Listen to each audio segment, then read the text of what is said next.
તમે એવી ઈચ્છા રાખો કે આ જન્મમાં મારે ભગવાનના દર્શન કરવા છે. કદાચ તમને એમ શંકા થશે, મંદિરમાં જઈને હું રોજ દર્શન કરું છું.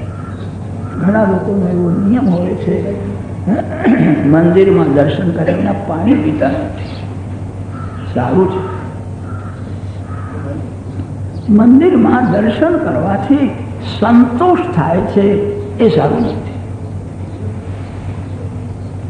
કેટલાક લોકો મંદિરમાં 2-3 વાર દર્શન કરવા જાય, પછી એમને એમ થાય છે કે પાડોશના લોકો તો એકવાર પણ જતા નથી, હું તો 3 વાર દર્શન કરું.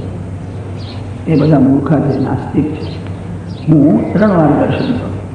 ભગવાન કહે છે તું 3-4 વાર મારા દર્શન કરે છે, તને અક્કલ નથી. 24 કલાક હું તારા દર્શન કરું.